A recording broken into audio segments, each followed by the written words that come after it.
They were moved in 1961. There are two here, and right around the corner on Mount Rose is another one.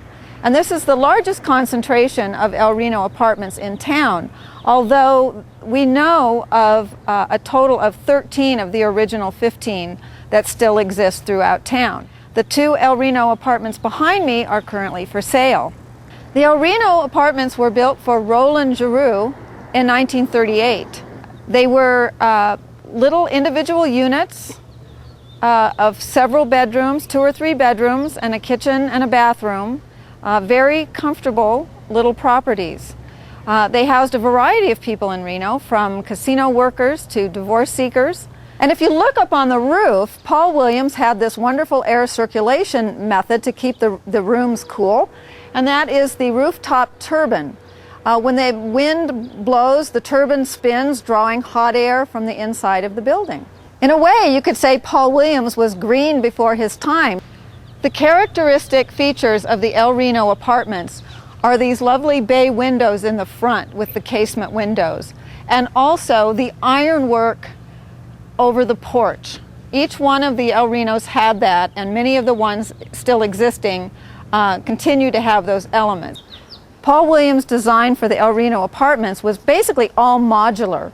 The exterior consisted of metal panels that he intended to look like wood, and he was very successful because really the only way you would know is if you were lucky enough to get that metal sound by tapping on it, and by feeling under here you can tell that it's a very relatively thin piece of metal, but it's distinctively metal. The idea to make it look like wood was that he wanted it to look like a real house, but in fact all parts of it were modular. The inside was also of modular materials, all man-made materials. These wall panels are made out of what was essentially an early fiberboard, intended to give insulation, but to be inexpensive and easy to take care of because he knew these were going to be rentals, I suspect, and the sense of these homes was to be easy care, inexpensive living. The floor plan of these little units was very compact, consisting of a couple of bedrooms, a bath, and a kitchen, and it was intended for an average worker. I want to point out the incredible quality of light that comes through these metal casement windows that were very common in that period. And off the kitchen and connecting to the bedroom is the little bathroom. In this case, in this unit, it is fairly well intact with the original sink and the original bathtub. And the reason we know this is the original sink is because of the shape and the use of the legs, which was very common at that period. Remarkably, this kitchen contains many of its original features. The sink and the metal cabinets would have been original, the countertops. And this stove appears to be something that would have been original or at least appropriate to that period. So the kitchen really gives us a feel of what it would have been like to live in an El Reno in 1939 when they were first built. And look over here, it still has its label that says Modern Steel Cabinets by the Modern Equipment Company, Geneva, Illinois. This was early kitchen cabinetry. Originally, the early kitchens didn't have cabinets. You had something like a Hoosier cabinet and a big table in your kitchen, and that was your workspace. But now with these modular units, women had all of the conveniences of having storage in their kitchen and these wonderful metal cabinets. Paul Williams came out of a movement of the early 20th century where architects were interested in providing good architecture for the common man. The feeling was that architecture as an art form should be able to enhance the lives of average Americans. I'm sitting in front of Reno's beautiful Truckee River. We're actually just a little bit upriver from the first Church of Christ Scientists that Paul Revere Williams designed in 1938.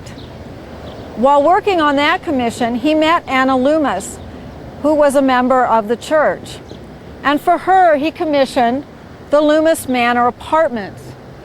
These apartments are in a completely different style than we've seen today. They're Art Deco and Art Moderne, done in late 1939. They're in a U-shape around a central patio, which he loved so much. He loved incorporating landscape features with his architecture. And right here through this decorative ironwork, you can see one of the original signs on this patio wall. It says Loomis Manor, 1045 Riverside Drive. The architectural features evident here in the patio are these wonderful Art Deco door canopies and the glass block windows, in addition to the horizontal nature of the design. These glass block windows are over the stairwells, and you're going to see from the inside what remarkable light it provides. If you'd lived in the Loomis Manor apartments in the 1930s, where do you think the milkman would have left your milk? Paul Williams took care of that by these clever little doors right here for your milk. Right in here in a lead-lined door, your milk bottles would have stood. From this angle, you can see that marvelous quality of light coming through the glass block windows onto the stairwell. Currently, there are 18 units in the Loomis Manor apartments, a combination of one-bedroom and studio apartments.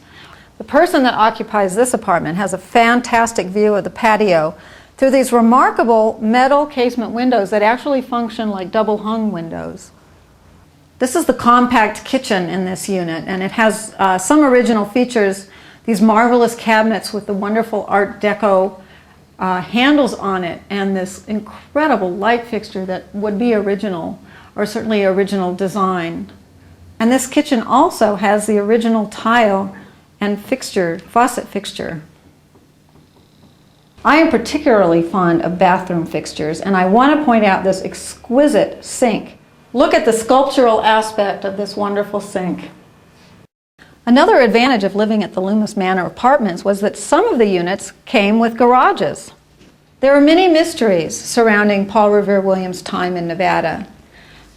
This was not a particularly welcoming place for African Americans, and it would have been difficult for him to conduct business here. But we are awfully fortunate that he persisted and created these wonderful architectural pieces in our town and in our state, some for the common man and some for the wealthy. To better understand what Nevada was like when Paul Revere Williams was working here, we turn to Geralda Miller, who has undertaken an in-depth study into African American history in northern Nevada. Geralda, I know you're studying black activism in Reno. Give me an idea of what you think life would have been like for Paul Williams here. Well, Jim Crow was alive and well in Reno at that time period.